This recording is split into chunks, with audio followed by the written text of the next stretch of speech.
Semester के सभी छात्रों का हिंदी की क्लास में स्वागत है। आज मैं आपको संस्कृत वर्णमाला पढ़ाऊंगी, जो आपके कोर्स में हिंदी में पहला चैप्टर है। अनिवार्य संस्कृत में अनुस्वार, हलंत, विसर्ग आदि का शुद्ध उच्चारण, वाचन और लेखन।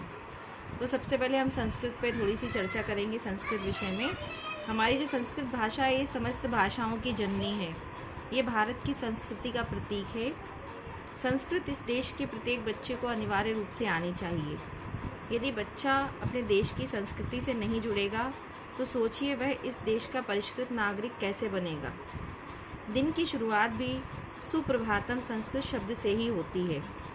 सबसे प्रथम ओम शब्द का प्रादुर्भाव हुआ था, जिसका उच्चारण करने से एक अलौकिक आनंद की अनुभूति होती है। प्रातः काल उठने पर सबसे पहले हम अपने दोनों हाथों के दर्शन करते हैं। कहते हैं हाथों में संपूर्ण ब्रह्मांड के दर्शन होते हैं। तो इसीलिए एक श्लोक भी कहा गया है, कराग्रे वस्ते लक्ष्मी करमूले च गोविंदा कर मध्य च सरस्वती प्रभाते कर दर्शना। जब हम ईश्वर के समक्ष खड़े होते हैं तब भी हम संस्कृत में ही ये श्लोक बोलते हैं।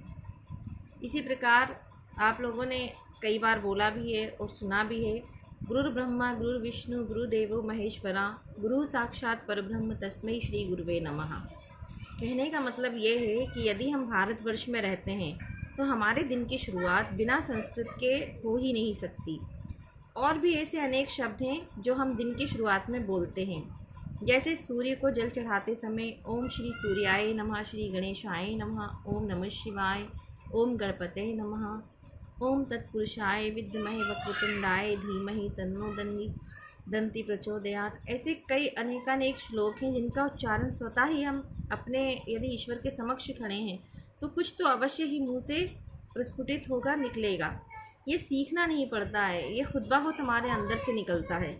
यदि बच्चा जन्म लेता है 6 माह बाद, जब वह अपनी माँ के साथ मंदिर जाता है, तब ईश्वर को देखकर अपने आप वह दोनों हाथ जोड़ लेता है।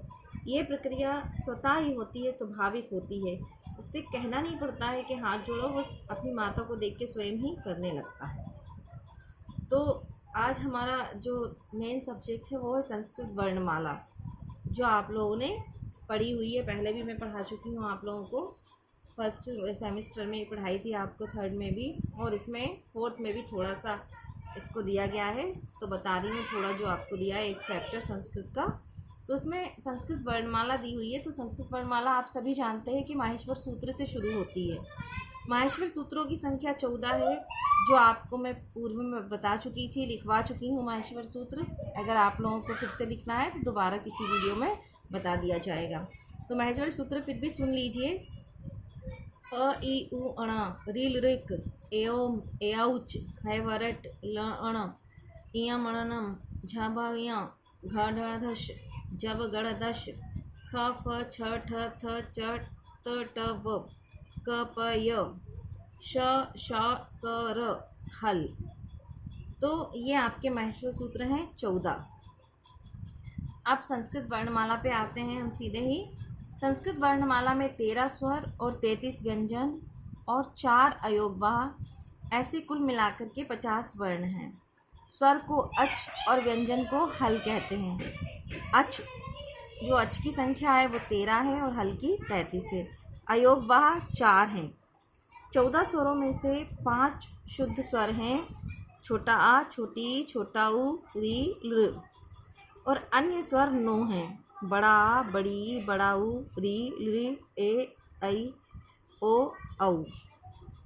संस्कृत में हर अक्षर स्वर और व्यंजन के संयोग से बनता है। स्वर सुर लय का सूचक है और व्यंजन श्रृंगार का सूचक है। संस्कृत में वर्णों के उच्चारण स्थान जो आपको पहले भी बताए गए थे, याद करवाए गए थे, फिर से एक बार मैं रिपीट कर रही हूँ। कंठ, कंठ से निकलने वाले स्वर हैं छोटा आ, बड़ा आ। व्यंजन क ख ग घ अंग। अंतस्थ में वही यार अलावा ऊष्म हा शा श स, जो आप जानते हैं एक आहा उस वही हा के रूप में है, तो इसलिए इसको आहा लिखा है।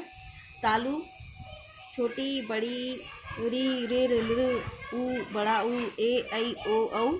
ये मैंने जो लिख दिए ये आपको याद करने हैं। व्यंजन चा छा जा झा इया टा ठा डा ढाणा ता था दा धा ना पा फा बा भा मा अम, अंग, इया, अणा, ना, म नासिका से जो निकलते हैं, आपको सब पता है, याद है। बोल बोल के आप इसका अभ्यास करिए, तो जब आप देखेंगे और बोलेंगे तो खुद ब खुद आपका प्रैक्टिकल भी हो जाएगा। तो इस तरह से आपको याद करना है वर्णों के उच्चारण स्थान। इसके बाद है स्वरों का विभाजन। मूल स्वरों की संख्या 9 है। इन्हें समान स्वर भी कहते हैं। छोटा, बड़ा, छोटी, बड़ी, छोटा ऊ, बड़ा ऊ, री, अम, आहा। संयुक्त स्वर 4 हैं, ए, ऐ, ओ, औ। इन्हें संधि स्वर भी कहा गया है। स्वरों को 3 भागों में बांटा गया है: ह्रस्व स्वर, दीर्घ स्वर और प्लुत स्वर। ह्रस्व स्वर 5 हैं: छोटा, छोटी, छोटा ऊ, री, लृ। दीर्घ स्वर 8 हैं: बड़ा आ, बड़ी, बड़ा ऊ, री, ए, ऐ, ओ और औ। प्लुत स्वर में 3 मात्रा का समय लगता है। दीर्घ से कुछ ज़्यादा समय लगता है, जैसे ओम। और अगर कोई दूर कोई खड़ा हुआ है, जैसे किसी का नाम पप्पू है, हम दूर से चिल्ला के कहें पपुआ, तो ये 3 मात्रा का समय लगता है, वो प्लुत स्वर होते हैं। इसके बाद है समृद्ध और विवृत स्वर। समृद्ध स्वर के उच्चारण में मुंह द्वारा जो मुंह द्वार होता है वो सकरा हो जाता है। ये संख्या में 4 होते हैं: छोटी, बड़ी, छोटा ऊ, बड़ा ऊ। अर्ध समृद्ध स्वर। अर्ध समृद्ध स्वर के उच्चारण में मुख द्वार कम सकरा होता है। ये संख्या में 2 होते हैं: ए, ओ। विवृत स्वर के उच्चारण में मुख द्वार पूरा खुला होता है। ये संख्या में 2 है: आ और आ। अर्धविवृत स्वर। अर्धविवृत के उच्चारण में मुख द्वार अध खुला होता है। ये संख्या में 4 है: छोटा आ, ए, औ, आ।